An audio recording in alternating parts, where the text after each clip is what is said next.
दान दिए गए थे उसके बारे में। उसके बाद देखा था कि मनुष्य का जो हृदय है कैसे परमेश्वर के पीछे चलना चाहिए या चलता है। उसके बाद जो मटेरियल्स चाहिए थे इस मंदिर को, इस भवन को बनाने के लिए, और उसके बाद हम लोगों ने अंत में देखा था कि परमेश्वर के लिए, मसाया के लिए, यीशु मसीह के लिए कैसे रास्ता बनाना है। तो आज ये सब पायदानों को पार करते हुए आगे बढ़ेंगे। तो समय है परमेश्वर से मिलने का, परमेश्वर से मुलाकात करने का। तो आज का पहला वचन पढ़ते हैं निर्गमन की किताब, उसका 19वां अध्याय 14 से लेकर 15 तक। Exodus chapter 19 versus 14 and 15।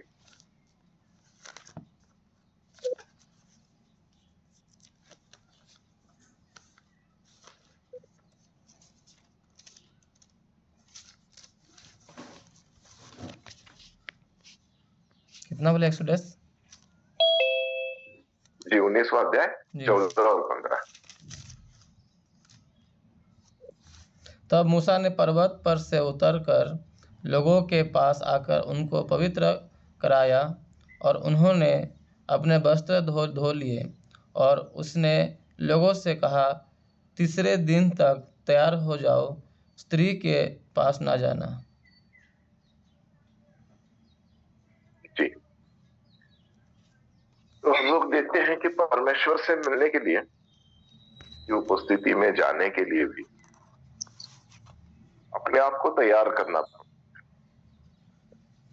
3 दिन तक अपने घर की जो साफ सफाई है, वस्त्र धोना, घर साफ करना,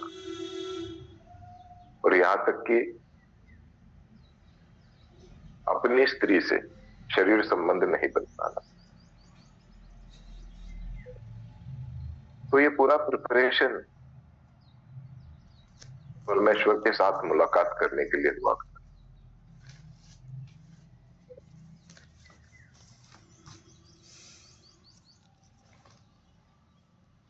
और इसके बाद हम लोग देखते हैं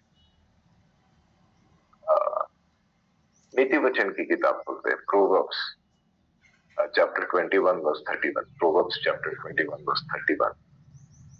नीति वचन की किताब 21वां अध्याय, उसका 31वां वचन।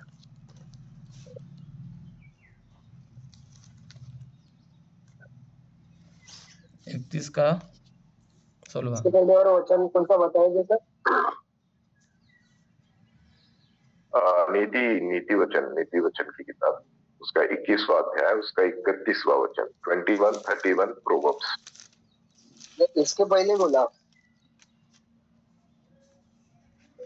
उसके पहले यूथ के दिन के लिए हम लोगों ने निर्गमन की किताब 19वां अध्याय 14 और 15 वचन। यूथ के दिन के लिए घोड़ा तैयार तो होता है, परंतु जय यहोवा ही से मिलती है। आमीन।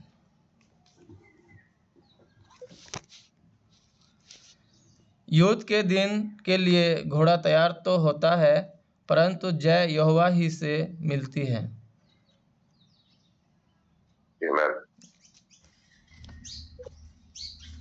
जब निर्गमन की बात आती है 19वां अध्याय 14 और 15, तो यीशु मसीह ने हमसे कहा कि अब आप पवित्र हो चुके हो, क्योंकि मैंने आपको अपने वचनों से धोया है।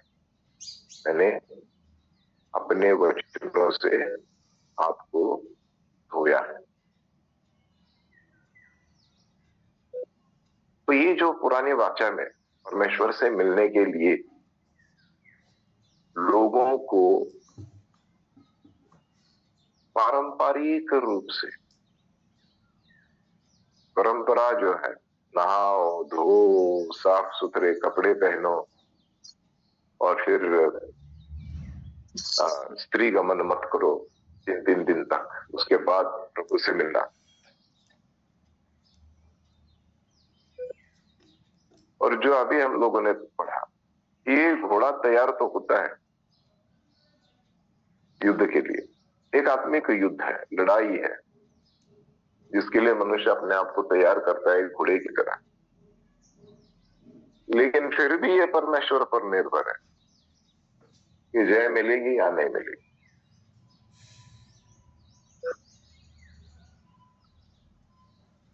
और जो हम लोगों ने मटेरियल्स के बारे में देखा कि कैसे मटेरियल्स को चुना जाता है किसी भी चीज के लिए, चाहे बर्तन बनाने हो चाहे तीर बनाना, उसके लिए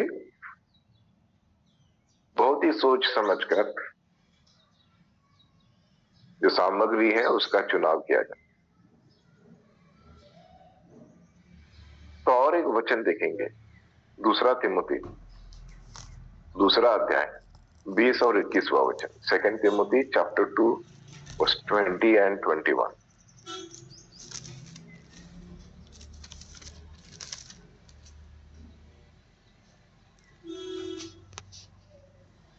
बड़े घर में ना केवल सोने चांदी ही के पर काठ और मिट्टी के बर्तन भी होते हैं, कोई कोई आदर और कोई कोई अनादर के लिए।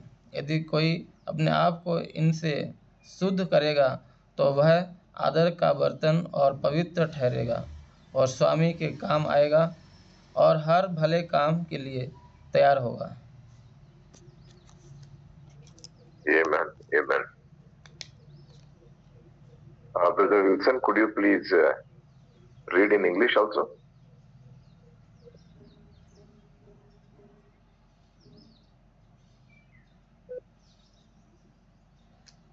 It is live, no? Hello. Brother? This Yes. this is going on live session, na?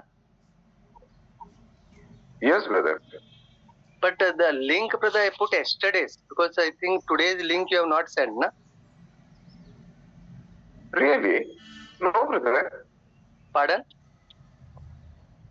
I must have sent, brother. I joined on yesterday's link, brother, and that is why I joined just now, brother. I thought today there is no Bible. Oh my goodness. Really? आज का चालू नहीं हो रहा sir. मैं भी पुराने link में आया हूँ। Acha. The habitation for the Lord, the place for His habitation. Yesterday we discussed about that. Then offerings for the tabernacle. After that was the third point that we discussed, was a man's heart to seek God. After that was the materials for the Solomon's temple, how they were selected. And then we discussed about the potter and a man who prepares arrow, how they have to be choosy and selective when it comes to choosing the right material. And then we saw that how to prepare a way for the Messiah. And then today we started discussion about people who wants to meet God. लोग कैसे परमेश्वर से मिलेंगे या कैसे मिलते थे या कैसे मिला करते थे पीपल। तो हम लोगों ने देखा था एक्सोडस का 19वां अध्याय, exodus chapter 19 verse 14 and 15। Exodus chapter 19 verse 14 and 15 says that when you are preparing yourself to meet with God, first of all you have to clean your house, clean all your clothing, and do not have any physical relationship with your wife for 3 days. After that only you are ready to meet with God. Then we looked at one more verse from Proverbs chapter 1 verse 31, which reminds us about a horse which is being prepared for battle. And the verse concludes saying that horse may be ready, but finally it is God who gives us victory. So we cannot even depend on our horse. We cannot even depend on our preparation. जो तैयारी हम लोगों ने की है उस पर हम लोग नहीं निर्भर रह सकते। परमेश्वर जो है वो आखिरकार हमें विजय दिलाने वाला परमेश्वर ही होता है। उसके बाद जो अंत का आज अभी जो इस सेशन में हम लोगों ने देखा था कि ये जो घर में बर्तन होते हैं, उस बर्तन की क्या अहमियत है या इस्तेमाल कैसे किया जा सकता है, तो उसके लिए हम लोग देख रहे थे 2 Timothy chapter 2 verse 20 and 21।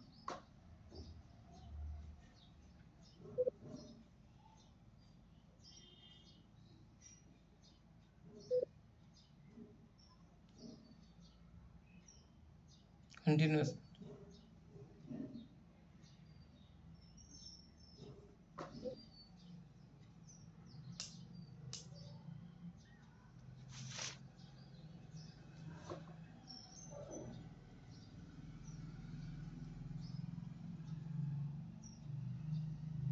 Second But in a Timothy, great house there are Second 2 Timothy, Timothy chapter 2 verse 20 verse 20. and But in a 21. great house, there are not only vessels of gold and silver, but also of wood and clay, some for honor and some for dishonor. Amen. So what we are looking at here, जो हम लोग देख रहे हैं कि कुछ बर्तन ऐसे होते हैं जिनका हम लोग इस्तेमाल नहीं करते हैं, और कुछ बर्तन ऐसे होते हैं जिनका इस्तेमाल कुछ अच्छे कामों के लिए किया जाता है, और कुछ बर्तन ऐसे होते हैं जिनका इस्तेमाल अच्छे कामों के लिए नहीं, वैसे काम की तो चीज है, लेकिन कुछ बर्तन ऐसे होते हैं जिनको घर से बाहर रखा जाता है। जैसे कि अभी भी बहुत सारे राज्यों में, गांव में हम लोग देखते हैं आजकल तो फ्लैट के सिस्टम आ गए, या कुछ लोग हैं जो अटैच टॉयलेट बाथरूम प्रिफर करते हैं, लेकिन पहले की दुनिया में ऐसे नहीं होता था। पहले की दुनिया में जो टॉयलेट है, बाथरूम तो घर में रहा करता था, लेकिन टॉयलेट घर से दूर होता था, बाहर होता था, और वहीं पर एक बर्तन रखा जाता टॉयलेट के बाहर, वहीं से पानी ले लो और इस्तेमाल करो। तो ये जो बर्तन है वो कुछ खास काम के लिए नहीं था, मतलब बस यूज्ड फॉर अदर पर्पस। लेकिन कुछ ऐसे हैं जो घर में होते हैं जिनका इस्तेमाल हम लोग रोजाना करते हैं, लेकिन कुछ ऐसे होते हैं जो सोने के भी हो सकते हैं, चांदी के भी हो सकते हैं, उनका ओकेशनली इस्तेमाल होता है। तो हम लोगों को ये समझना चाहिए कि हम लोग किस कैटेगरी में आते हैं, whether we are honorable vessel or a useful vessel or a useless vessel। तो हमें उस सांचे में ढालना चाहिए। बहुत साल पहले जो है एक ये चीज हुआ करता था कि लोगों के घर में चांदी के बर्तन होते थे, मतलब जिसमें खाना परोसते थे वो चांदी के प्लेट्स रहेंगे, चांदी का चमचा रहेगा, और बाकी पानी पीने के लिए गिलास भी जो है वो चांदी का होता था, सब कुछ चांदी का। कुछ लोग जो बहुत अमीर थे, अभी भी कहावत है, he was born with a golden spoon in his mouth, है ना, मुंह में सोने का चम्मच लेकर ही पैदा हुआ। तो ऐसे भी कुछ चीजें हैं। तो हम लोगों को इसको थोड़ा सा आत्मिक रूप से अगर हम लोग देखेंगे तो ये समझने की जरूरत है। But in a great house there are not only vessels of gold and of silver, but also of wood and of earth, and some to honor and some to dishonor।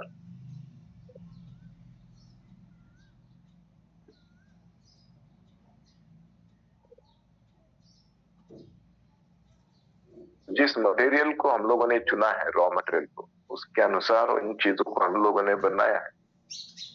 तो कुछ चीजें जो है, अभी भी तमिलनाडु में अगर हम लोग जाएंगे तो तमिलनाडु में लोगों के घर में बर्तन बहुत नजर आते हैं, वो शोकेस में लगाते हैं, अभी भी वो प्रैक्टिस है।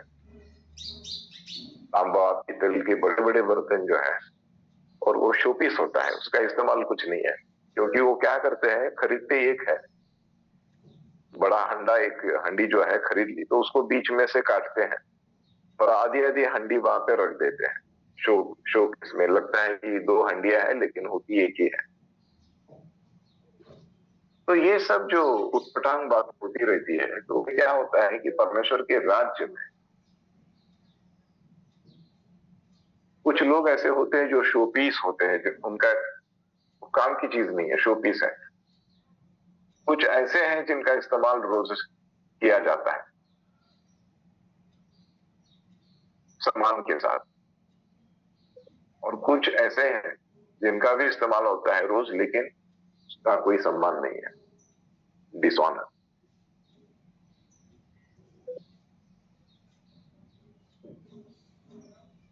तो दूसरी बात हम लोगों को समझना ये जरूरी है कि हम लोग एक शरीर के साथ जुड़े। ये सब बातें जो हम लोग देख रहे हैं, हम लोग एक शरीर के साथ जुड़े हैं, एक शरीर। हिब्रू चैप्टर 10 वर्स 5, इब्रानी की किताब 10वां अध्याय 5वां वचन।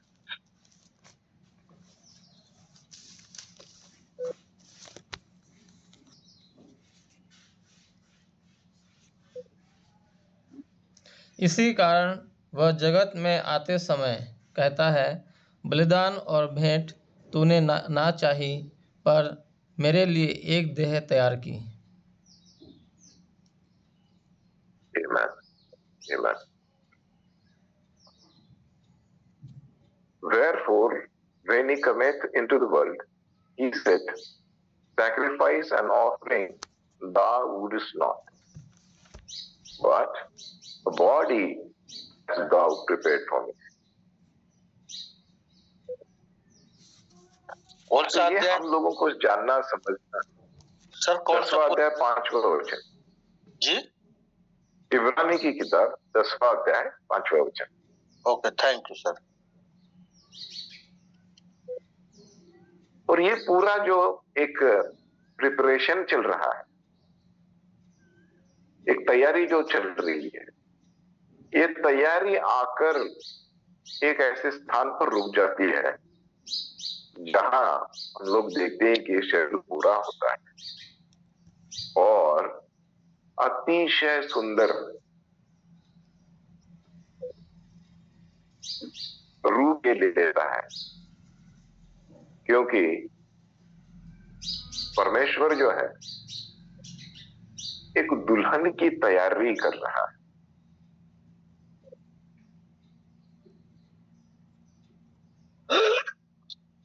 जो यीशु मसीह की होगी।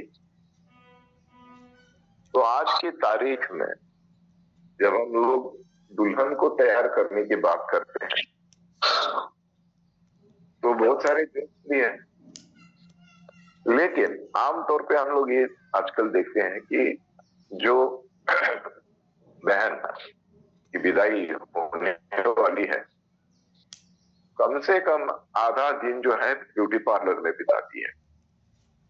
शादी के मंडप में आने के पहले, शादी के स्टेज पर चढ़ने के पहले कम से कम आधा दिन उसका जो है ब्यूटी पार्लर में जाता है, या तो ब्यूटिशियन जो है वो घर में आके ही पूरा मेकअप वगैरह करा लेती है।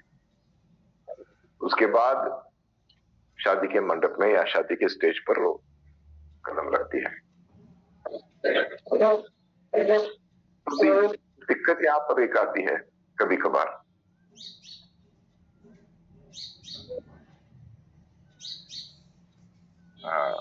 जो व्यक्ति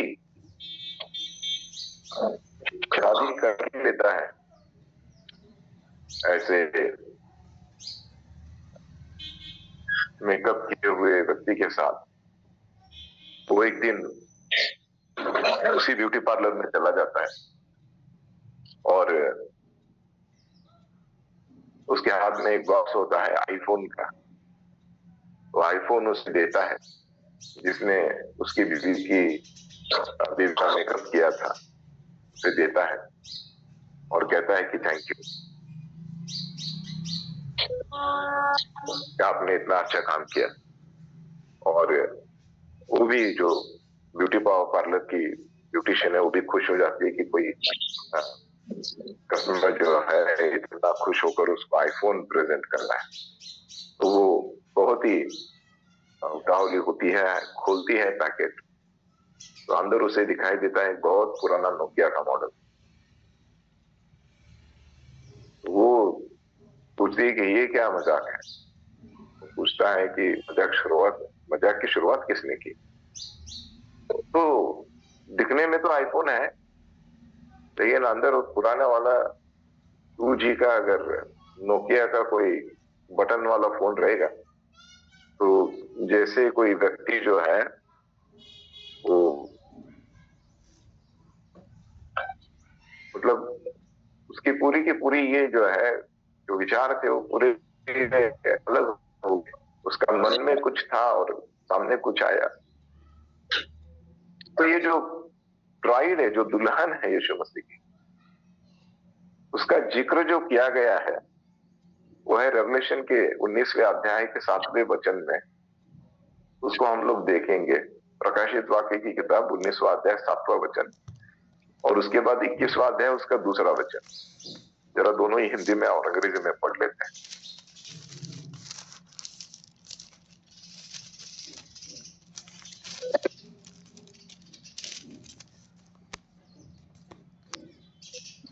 प्रकाशित वाक्य 19 का 7। आओ हम आनंदित और मगन हो और उसकी स्तुति करें, क्योंकि मेमने का विवाह आ पहुंचा है और उसकी दुल्हन ने अपने आप को तैयार कर लिया है। 21 का कितना 7? 21 का दूसरा वचन, दूसरा। 21:2। फिर मैंने पवित्र नगर नए यरूशलेम को स्वर्ग से परमेश्वर के पास उसे उतरते देखा। वह उस दुल्हन के समान थी जो अपने पति के लिए श्रृंगार किए हो। Amen. Amen. Brother Wilson. Verse 7. Let us be glad and rejoice and give him glory, for the marriage of the Lamb has come, and his wife has made herself ready. 21 verse 2. Then I, John, saw the holy city, New Jerusalem, coming down out of heaven from God, prepared as a bride adorned for her husband. Amen. Amen. Amen. Praise God. Praise Praise God. तो यहां पर जो है, मैंने जो अभी आपको उदाहरण दिया उसके बारे में थोड़ा गंभीरता से सोचकर देखिए। क्या ये जो दुल्हन है ये सचमुच वैसी ही है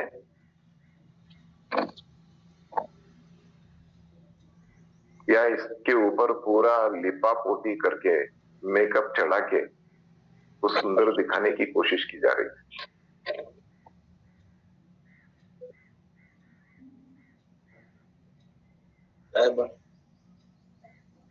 दो बहुत बड़े परमेश्वर के सेवक, एक उसमें से सेविका है, दूसरा सेवक है। दोनों इंटरनेशनल प्रीचर्स हैं, बहुत बड़ा फॉलोअर्स जमावड़ा है, लेकिन अब दोनों के ऊपर क्रिमिनल चार्जेस लगाए गए हैं कि उन्होंने लोगों के पैसे का गलत इस्तेमाल किया और उसके लिए बहुत बड़ी तैयारी के साथ गवर्नमेंट जो है, जो एजेंसियां हैं, वो उनके पीछे लगी हुई है और बहुत जल्द ये लोग जो है वो जेल खाने में बंद हो जाएंगे। लेकिन जो दिखाया गया था, वो चित्र जो था वो इतना सुंदर था कि मानो ये दुल्हन जो है बिल्कुल तैयार हो चुकी है या उसको तैयार किया जा रहा है। लेकिन ये जब मेकअप की बात आती है तो अब लोग जो है बहुत दुखी हुए हैं और लोग जो है अब इतना बैक स्लाइड हो जाएंगे क्योंकि परमेश्वर के वचन का सहारा लेकर इन लोगों को ठगा गया है। इसलिए मैंने ये उदाहरण दिया। आईफोन के बॉक्स में नोकिया का फोन जब आता है तो फिर मुश्किल हो जाता है। जो सच्चाई है वो सच्चाई हमारे सामने हमेशा रहनी जरूरी। और इस तरह से परमेश्वर की कलीसिया को तैयार करना है, जो अभी हम लोगों ने देखा। क्योंकि ये परमेश्वर की कलीसिया जो है वो यीशु मसीह की दुल्हन है, और उसे उसी तरह से तैयार करना चाहिए कि जिस दिन यीशु उसे ले जाने के लिए आएंगे तो वो कहते हैं कि उसमें कोई खोट नहीं होनी चाहिए। तो हर एक व्यक्ति जो कुशल है, कुशल काम, अपना जो काम उसे सौंपा गया वो बड़ी कुशलता से करता है,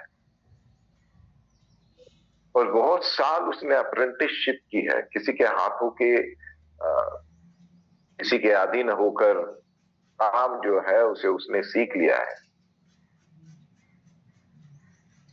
और जो उसके शिक्षक है, जिन्होंने उसको सिखाया है, जो परमेश्वर के सेवक है,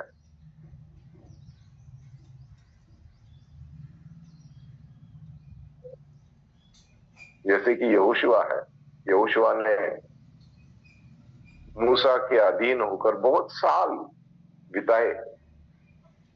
एलीशा जो है बहुत साल इलाइजा के साथ उसके अधीन होकर,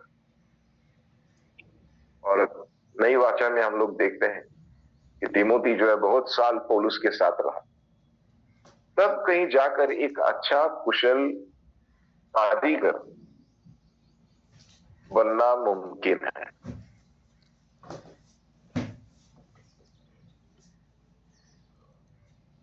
जापान में आज की तारीख में मैं बताता हूं आपको, रेस्टोरेंट्स जो वहां के हैं, जो 5 स्टार रेस्टोरेंट्स है, उसमें जो व्यक्ति चाहे फिश हो, चाहे चिकन हो, चाहे मटन हो, चाहे सब्जियां हो, वो जो कटिंग करते हैं, वो कटिंग करने के सही तरीके जो है वो सीखने के लिए बहुत साल जाते हैं, कटिंग सीखने के लिए। एक शेफ के बारे में मैं पढ़ रहा था, उसने कहा कि चिकन कैसे सही तरीके से कट करना चाहिए ये सीखने के लिए मैं 15 साल बिताए हैं, तब जाकर मुझे ये टेक्निक जो है वो मैं सीख पाया। 15 साल चिकन काटने के लिए अच्छे तरीके से।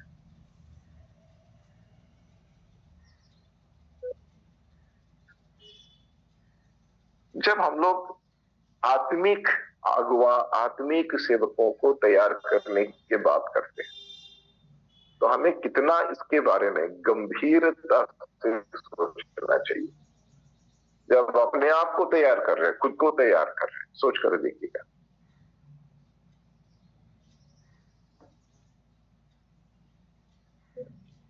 इस दुनिया में जीने के लिए, पैसा कमाने के लिए, अपना जो परिवार है उसको बसाने के लिए, परिवार के साथ रहने के लिए, अपना परिवार बढ़ाने के लिए कम से कम हम लोग 22 साल अध्ययन में बिताते हैं। लोअर केजी लेकर ग्रेजुएशन तक 22 साल लगते हैं। उसके बाद स्पेशल स्टडीज, स्पेशलाइजेशन या मास्टरी या पीएचडी, उसके लिए और 3 साल, मतलब 25 साल हम बिताते हैं इस दुनिया में अच्छी तरह से जीने के लिए। और फिर उसके बाद ज्यादा से ज्यादा 50 साल जीते हैं। मैं ये नहीं कह रहा हूं कि उतना ही हमारा समय है।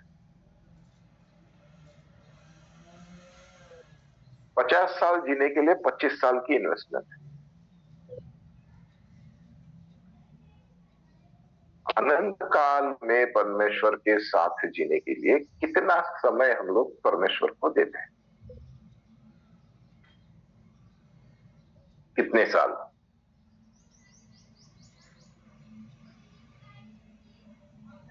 परमेश्वर अपने सेवकों को कैसे तैयार करें?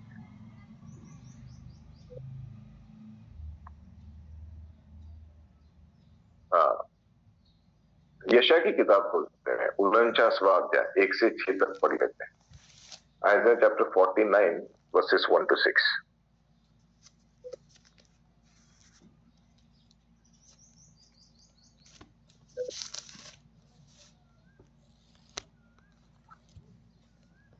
49 कितना?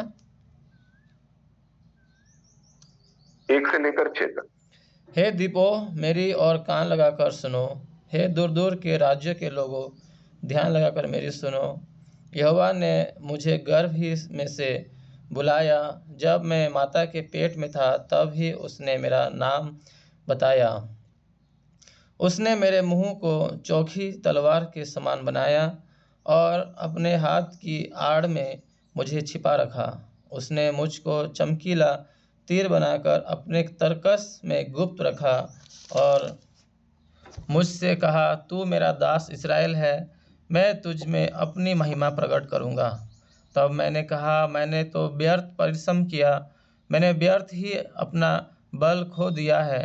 तो भी निश्चय मेरा न्याय यहोवा के पास है और मेरे परिश्रम का फल मेरे परमेश्वर के हाथ में है। अब यहोवा जिसने मुझे जन्म ही से इसलिए रचा कि मैं उसका दास होकर याकूब को उसकी ओर लौटा ले आऊं, अर्थात इस्राएल को उसके पास इकट्ठा करूं, क्योंकि यहोवा की दृष्टि में मैं आदर योग्य हूं और मेरा परमेश्वर मेरा बल है। उसी ने मुझसे यह भी कहा है, यह तो हल्की सी बात है कि तू याकूब के गोत्रों का उद्धार करने और इस्राएल के रक्षित लोगों को लौटा ले आने के लिए मेरा सेवक ठहरे। मैं तुझे जाति जाति के लिए ज्योति ठहराऊंगा कि मेरा हृदय पृथ्वी की एक ओर से दूसरी ओर तक फैल जाए। Listen, O Amen. coastlands, to me, and take heed, you people from afar. The Lord has called me from the womb, from the matrix of my mother. He has made mention of my name, and he has made my mouth like a sharp sword. In the shadow of his hand he has hidden me, and made me a polished shaft. In his skewer he has hidden me. And he said to me, you are my servant, O Israel, in whom I will be glorified. Then I said, I have labored in vain. I have spent my strength for nothing and in vain. Yet surely my just reward is with the Lord, and my work with my God. And now the Lord says, who formed me from the womb to be his servant, to bring Jacob back to him, so that Israel is gathered to him. For I shall be glorious in the eyes of the Lord, and my God shall be my strength. Indeed, he says, it is too small a thing that you should be my servant, to raise up the tribes of Jacob, and to restore the preserved ones of Israel. I will also give you as a light to the Gentiles, that you should be my salvation to the ends of the earth. Amen. Amen. तो परमेश्वर जब किसी सेवक को चुनता है तो इस दुनिया में आने के पहले ही चुन लेता है। ये परमेश्वर के काम करने का तरीका है। फिर वो उसे छोड़ देता है आजाद घूमने के लिए, जाओ भाई घूमो।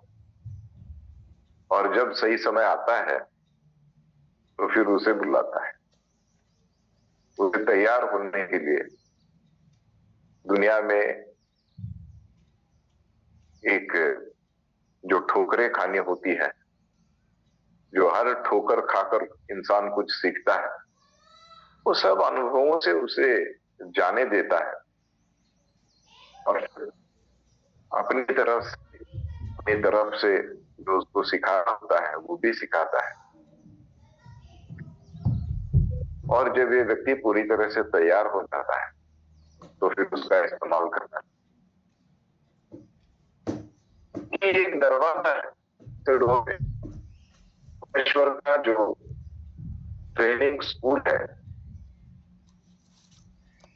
वो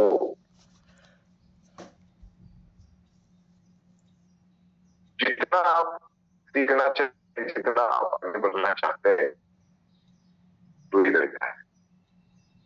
अपने अंतिम मकाम जब आप करते हैं तब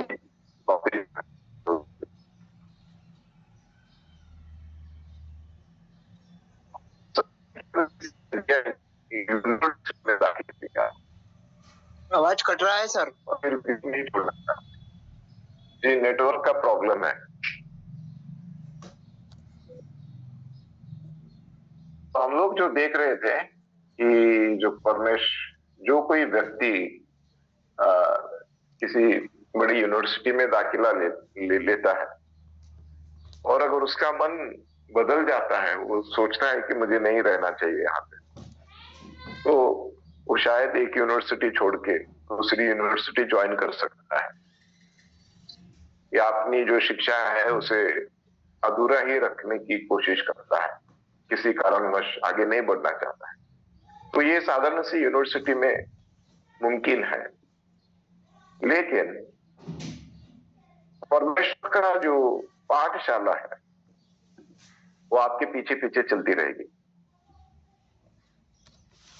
उससे हम लोग दूर नहीं भाग सकेंगे। और जितना जल्दी हम लोग सीख लेंगे उतना जल्दी हम लोग ग्रेजुएट हो जाएंगे।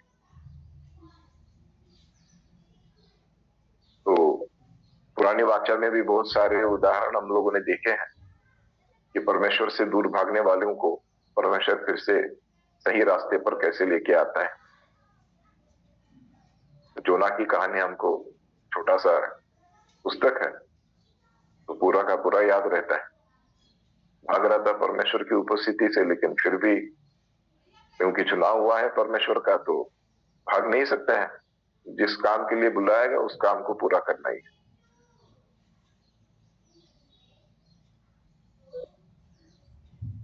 और हम लोग देखते हैं कि यशायाह ने जो है बहुत साल पहले, 750 साल पहले करीब यीशु मसीह के जन्म के भविष्यवाणी की थी कि कैसे अपने इस सेवक को, यीशु मसीह नाम के इस सेवक को परमेश्वर अपनी सेवकाई के लिए तैयार करे। ऐसा ही हम लोग देखते हैं कि यशायाह के साथ हुआ और वही पैटर्न जो है उसी तरीके से परमेश्वर आज भी काम करते हैं।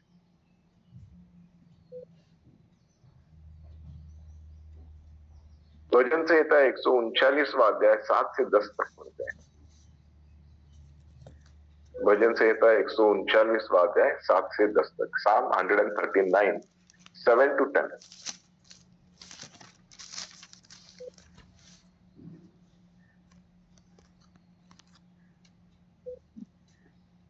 मैं तेरे आत्मा से भागकर किधर जाऊं, या तेरे सामने से किधर भागूं? यदि मैं आकाश पर चढ़ूं तो तू वहाँ है, यदि मैं अपना बिछौना अंधलोक में बिछाऊं तो वहाँ भी तू है। यदि मैं भोर की किरणों पर चढ़कर समुद्र के पार जा बसूं तो वहाँ भी तू है। तू अपने हाथ से मेरी अगुवाई करेगा और अपने दाहिने हाथ से मुझे पकड़े रहेगा। Where can I go from your spirit? Or where can I flee from your presence? If I ascend into heaven, you are there. If I make my bed in hell, behold, you are there. If I take the wings of the morning and dwell in the uttermost parts of the sea, even there your hand shall lead me, and your right hand shall hold me. Amen. Amen. Amen. So we cannot run away from God. परमेश्वर से दूर भागने की कोशिश बेकार है। अगर चुने गए हो तो कैसा भी होगा, कुछ भी होगा, लेकिन परमेश्वर तुम्हें सही मार्ग पे चलाएगा और वो सब कुछ करवाएगा जिसके लिए आपको चुना गया है। ये कितनी अच्छी बात है। This is so wonderful.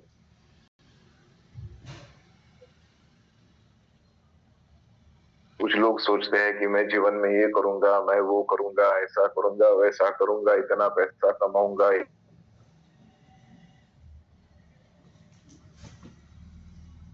परमेश्वर की बुलाहट जो है इसका अनुभव करना शुरू किया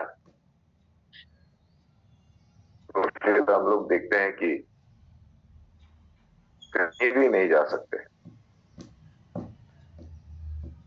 You have to fulfill purpose and plan of God for which you have been signed by God.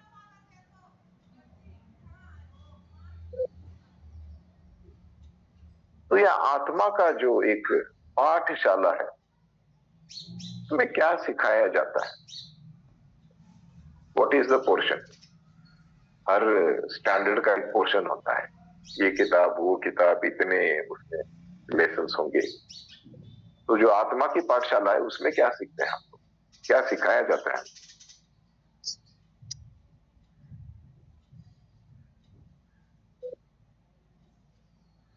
तो हिंदी में, मराठी में एक बहुत सुंदर शब्द है, प्रारब्ध कहते हैं। प्रारब्ध।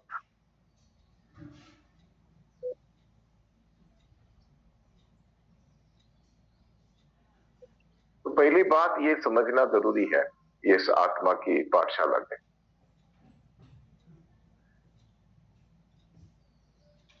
इस धरती पे आने के पहले, कदम रखने के पहले परमेश्वर हमें चुनता है, जैसे कि अभी हम लोगों ने देखा, He chose us. We were called. जब हम लोग अपनी माता की गर्भ में ही थे, वहीं से परमेश्वर ने चुन लिया। परमेश्वर का धन्यवाद हो।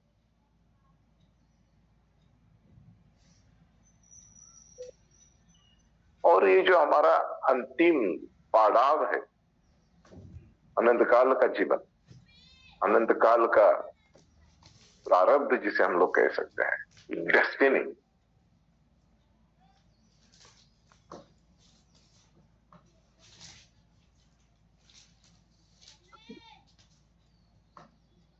इसे परमेश्वर के वचन से ही सीखने की, समझने की कोशिश करें। गलातियों की किताब 1 अध्याय उसका 15वां वचन पढ़ते हैं।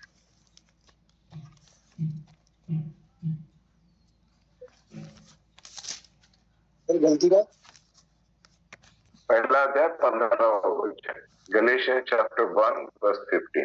परंतु परमेश्वर की, जिसने मेरी माता के गर्भ ही से मुझे ठहराया और अपने अनुग्रह से बुला लिया है। आमेन।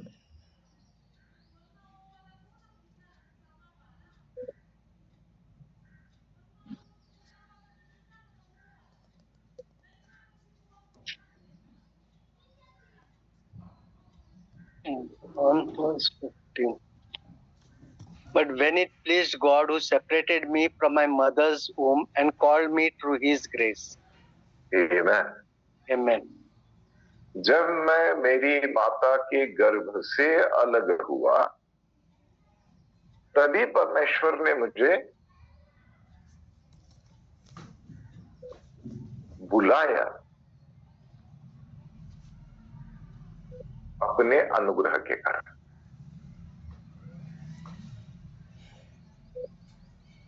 यिर्मयाह चैप्टर 1 वर्स 5 को देखते हैं।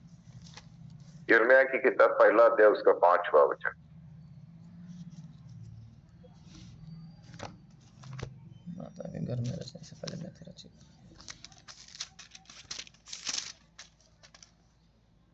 गर्भ से रचने से पहले ही मैंने तुझ पर चित्त लगाया और उत्पन्न होने से पहले ही मैंने तेरा अभिषेक किया। मैंने तुझे जातियों का भविष्यवक्ता ठहराया। आमेन।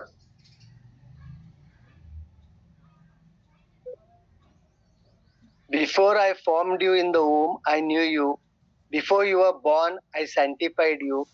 I ordained you a prophet to the nations. Amen. Amen. तो परमेश्वर जब काम की तैयारी शुरू करते हैं, अपने काम की तैयारी जब शुरू करते हैं, तो वो हमारे जन्म से पहले ही तय कर लेते हैं कि मैं इस फलाना फलाना फलाना व्यक्ति को मैंने चुन लिया है और ये इसे अधिकार सौंपा है या कार्य इसे सौंप दिया गया है। सोच कर देखिएगा। हमें लगता है कि हम लोग इस मीटिंग में गए थे, हम उस मीटिंग में गए थे, वहां पे हम लोगों ने परमेश्वर के वचन को सुना और फिर मैंने अपने आप को परमेश्वर के सुपुर्द किया, हवाले किया, मेरा उद्धार हुआ। ये हमारी सोच है, हम लोग ऐसा सोचते हैं, हमें लगता है और फिर गलती से वो जो महिमा है वो किसी व्यक्ति को देते हैं कि इस व्यक्ति के मीटिंग में मुझे परमेश्वर का वचन प्राप्त हुआ और मेरा उद्धार। लेकिन परमेश्वर जो है वो यहाँ पर कुछ अलग ही कह रहे हैं, कुछ और ही कह रहे हैं। कहते हैं कि तुम जब अपनी माता के गर्भ में थे वहीं से मैंने तुम्हें चुन लिया है। परमेश्वर का महिमा, तो सही महिमा जो है वो हमें सीखना है, परमेश्वर को देना। किसी व्यक्ति का इस्तेमाल किया है परमेश्वर ने, परमेश्वर के वचन को हम तक पहुंचाने के लिए धन्यवाद हो उसका कि उसने हमें आकर रिमाइंड किया कि भाई पहले से ही तुम चुन ले गए हो। और ये जो वचन है, ये वचन आज तुम पर जाहिर हो रहा है। ये वचन आज इस बात का कंफर्मेशन तुम्हें दे रहा है कि you were called, you were chosen even before you were born into this world, while you were still in your mother's womb. God sanctified you.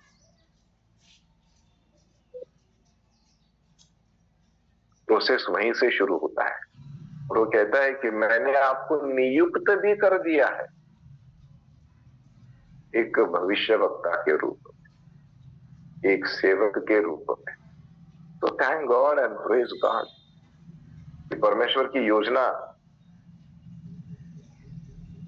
कहीं आधी अधूरी रास्ते पे चलने के बाद शुरू नहीं होती है। उसकी योजना तो हम लोग अपने पैरों पर खड़े होकर चलने के पहले ही शुरू हो जाती है। यशायाह की किताब खोलते हैं, उसका 9वां अध्याय, उसका 6वां वचन पढ़ लेते हैं। Isaiah chapter 9 verse 6।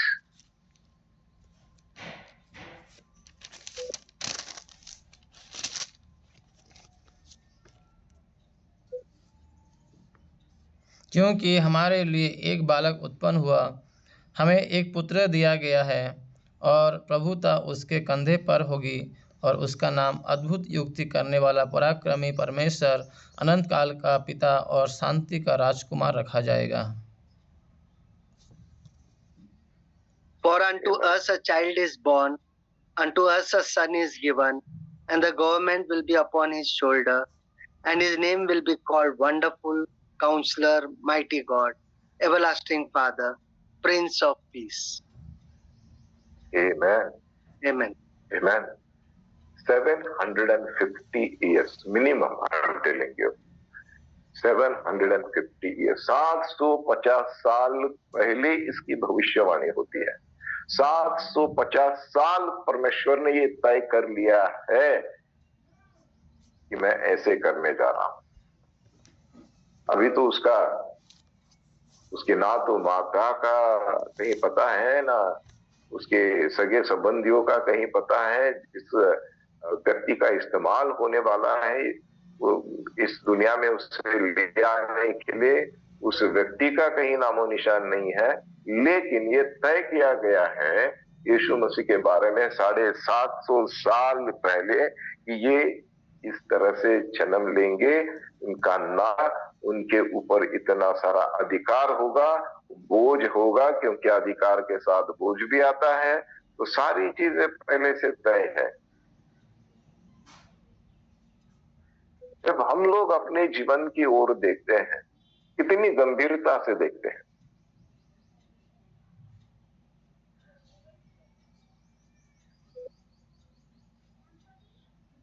क्या हम लोग ऐसे ही अचानक से आ गए, अचानक से उत्पन्न हो गए, अचानक से पैदा हो गए, अचानक से सब कुछ घट रहा है, अपने आप हो रहा है सब कुछ? हमारे जीवन के हर एक क्षण को, हर एक मिनट को, हर एक 60 मिनट के समय सारणी को, 24 घंटों की समय सारणी को परमेश्वर ने पहले ही तय करके रखा है।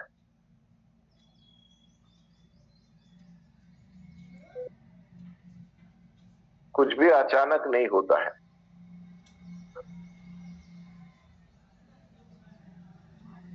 अगर हम लोग परमेश्वर के संग चल रहे हैं, परमेश्वर की बुलाहट के अनुसार चल रहे हैं, तो हमारे जीवन में अचानक से कुछ नहीं घटने वाला है। Everything is planned by God through his spirit, things will manifest. इफिसियों का पहला अध्याय उसका 4था वचन पढ़ लेते हैं। Ephesians chapter 1 verse 4।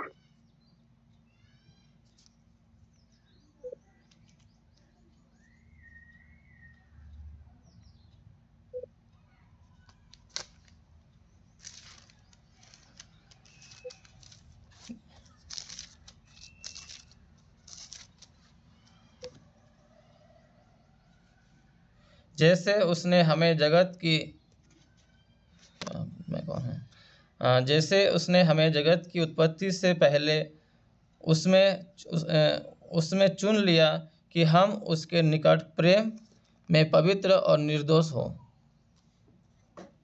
Amen।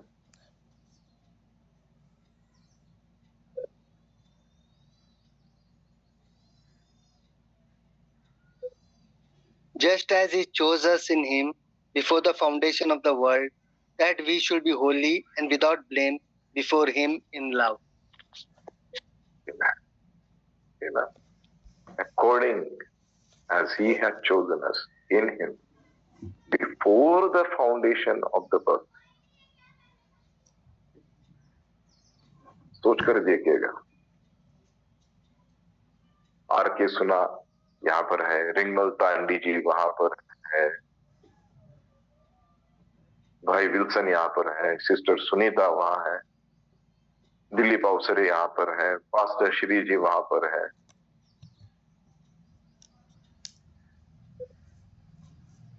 दुनिया की नींव डालने के पहले परमेश्वर जानते हैं कि हम लोग कहाँ।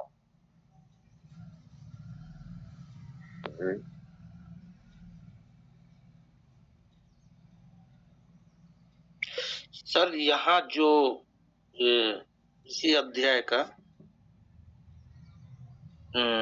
5 पद में लिखा है, और प्रेम में उसने अपनी इच्छा के भले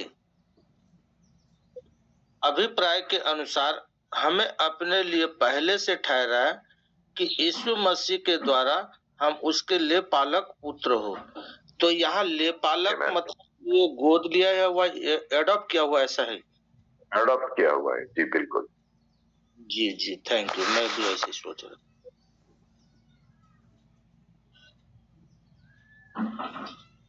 जी सर जी।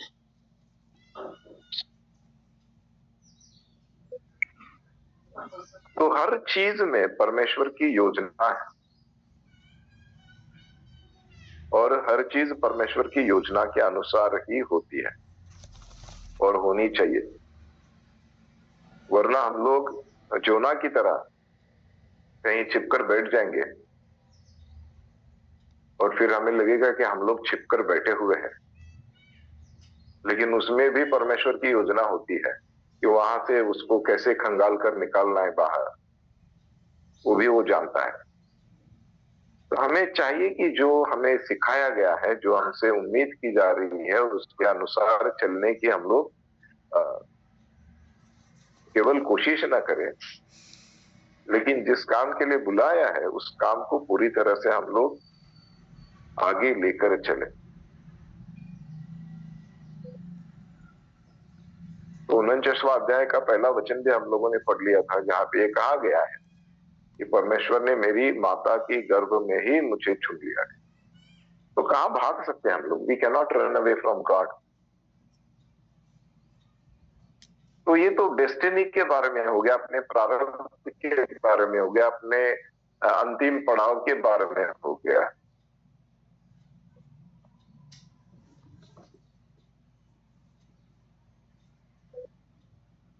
परमेश्वर जो है हमारी जीवा पर भी क्या कह सकते हैं कि आकर बैठ जाते हैं, वो अपने काबू में, अपने वश में रखते हैं।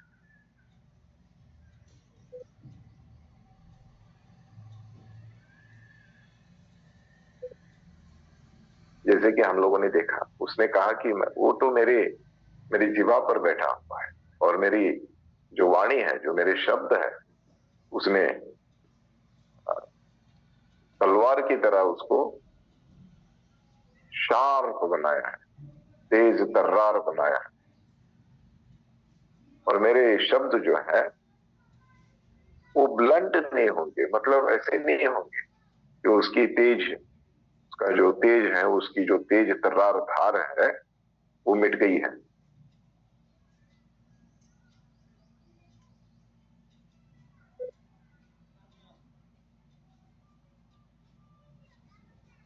तो जो हम लोगों ने देखा था कि एक कुम्हार है,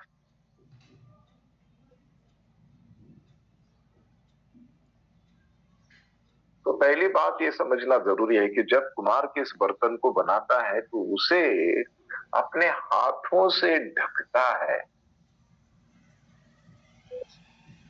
हालेलुया। जब बर्तन अभी तैयार ही हो रहा है तो वो कहाँ है? परमेश्वर के हाथ के पीछे छुपा हुआ है।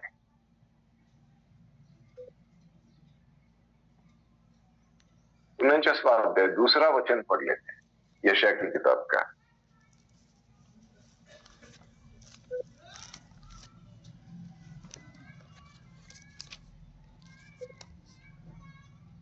Which brother? Chapter 49 verse 2, Isaiah. उसने मेरे मुंह को चोखी तलवार के समान बनाया और अपने हाथ की आड़ में मुझे छिपा रखा। उसने मुझको चमकीला तीर बनाकर अपने तरकस में गुप्त रखा। Amen. And he has made my mouth like a sharp sword. In the shadow of his hand he has hidden me, and made me a polished shaft. In his quiver he has hidden me. Amen. जी sir, ये तरकस जो हम जो चित्र में देखते पीछे में एक टोकनी की तरह रहता है, रखने वाला है या कुछ और है सर? जो तरकस जो है वो जिसमें तीरों को रखा जाता है ना। जी जी, जैसे तलवार म्यान में रहता वैसा। जी जी जी जी, बिल्कुल। Okay, thank you sir.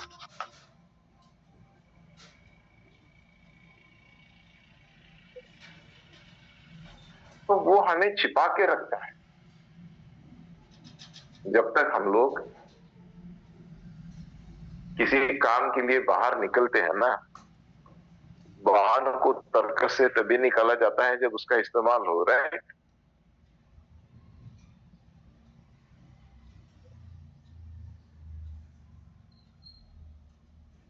और मिट्टी का बर्तन तभी तैयार होता है जब वो परमेश्वर के हाथों का काम पूरा हो जाता है, तब तक वो छिपा रहता है, क्योंकि वो उसको अपने तरीके से आकार दे रहा है।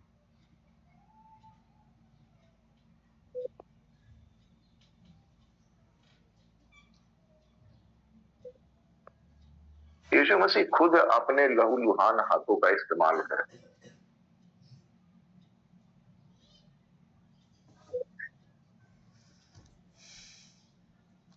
ताकि वो हमें अच्छी तरीके से आकार दे सके।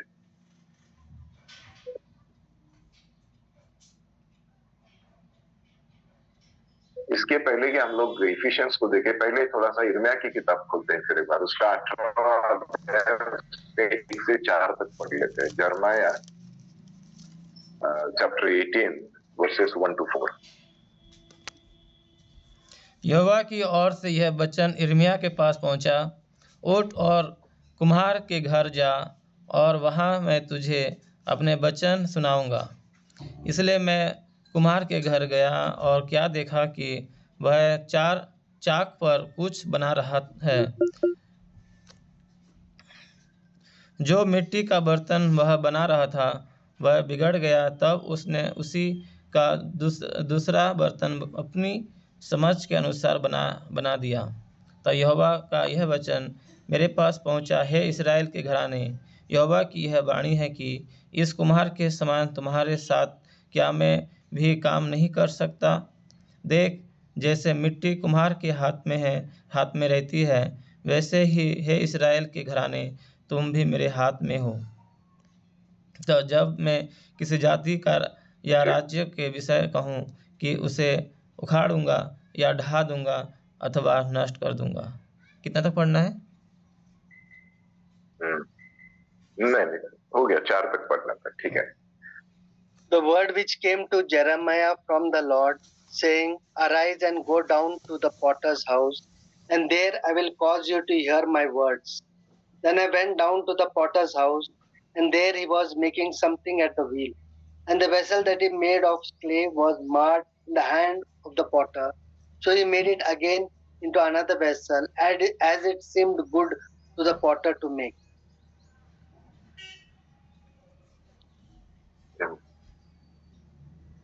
थोड़ा सा आगे बढ़ेंगे हम लोग। इफिसियों की किताब खोलते हैं, इफिशियंस चैप्टर 4 एंड वर्स 11, 14 अध्याय 11वां वचन।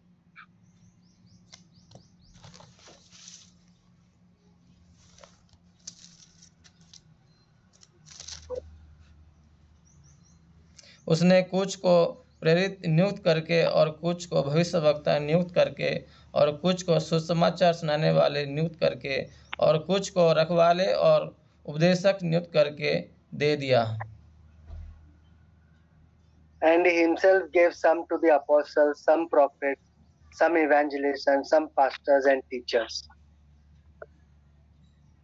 Amen.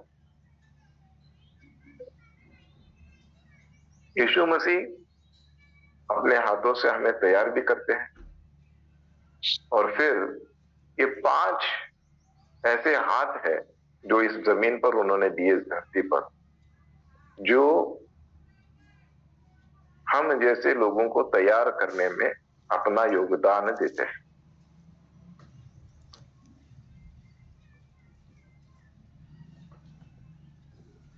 लेकिन एक बात को समझना हम लोगों के लिए जरूरी है, वो ये है कि जब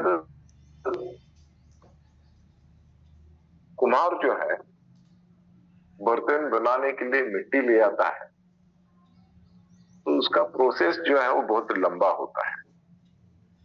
ये जो मिट्टी होती है, ये ऊपरी सतह की मिट्टी नहीं होती, उसको खुदा जाता है। कभी कभी सुरंग लगाकर ब्लास्ट भी किया जाता है ताकि उसको अलग किया जा सके। फिर इस मिट्टी को धोया जाता है, फिर उसे भिगो के रखा जाता है पानी में। उसके बाद उसे उस पर क्या कह सकते हैं, बहुत सारे आघात किए जाते हैं, उसको पैरों के तले कुचल दिया जाता है, और फिर उसमें से अगर कहीं हवा न है उसमें, इसलिए उसे सुई जैसे तेज चीजों से जो है उसको पोख किया जाता है, ताकि उसमें से कहीं हवा का कहीं थोड़ा सा बबल भी रहेगा तो ठीक नहीं है, इसलिए उसको इस तरह से टोका जाता है। और फिर उसे उसके बाद में एक चक्र पे गोल गोल गोल घुमाया जाता है, खींचा जाता है, लंबा किया जाता है, जब तक कि उसे सही शेप में लाया ना जा सके। और उसके बाद उसे अलग करके रखा जाता है कि उसे और मजबूत किया जा सके। सूखते हैं, धूप में सुखाते हैं। फिर अगला है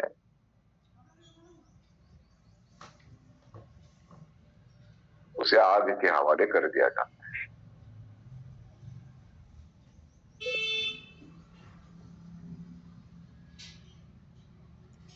और जब वो अग्नि में, उस आग में झुलसता है और अच्छी तरह से वो सख्त हो जाता है, it becomes harder than it was before. तो ये जो प्रोसेस है, इस प्रोसेस की ओर अगर हम लोग देखने की, समझने की इसे कोशिश करेंगे, तो फिर हम लोग जो भी हमारी जीवन का घटनाक्रम आज तक का रह चुका है उसके बारे में समझ सकें कि कैसे हम लोग या कैसे हम लोगों को तैयार किया जा रहा है परमेश्वर के द्वारा। प्रोसेस बहुत लंबा है और प्रोसेस बहुत कठिन भी है। तो बहुत सारा मार भी खाया है, पैरों के तले रौंदे भी गए हैं, बहुत कुछ हमको चुभा भी है और बहुत हमको खींचा गया है, ताना गया है। ये सब होने के बाद कहीं जाकर अब ऐसा लग रहा था कि सब ठीक हो रहा है, तभी धूप में खड़ा कर दिया गया है और इतना ही काफी नहीं, बस आग में भी झोंका गया है। तो सोच सकते हैं अपने जीवन की तरफ देखकर, इतने सारे जो पायदाने थी, इतना सारा जो एक प्रोसेस था, उस प्रोसेस से गुजर के हम लोग कहां तक आ जाकर पहुंचे। तो आज के लिए यहीं रुकते हैं और कल बाण के तीर के बारे में सीखेंगे, तीर को कैसे तैयार किया जाता है, क्योंकि ये सब कुछ हमारे जीवन से जुड़ा हुआ है और समझने की कोशिश हम लोगों को करनी है, ताकि जब परिस्थितियां जो है वो ऐसा लगता है कि हमारे आप इसे बाहर हैं, मैं कुछ नहीं कर सकता हूं, ये मेरे साथ क्या हो रहा है, ऐसा क्यों हो रहा है। तो ये सब सीखना जरूरी है, ताकि जब भी ऐसे पाठ हम पढ़ते हैं या पाठ हमको सिखाए जाते हैं, तो हम इस बात की या इस बात से पूरे आश्वस्त हो कि मुझे किसी खास मकसद के लिए तैयार किया जा रहा है। परमेश्वर का धन्यवाद। यहीं पे रुकेंगे।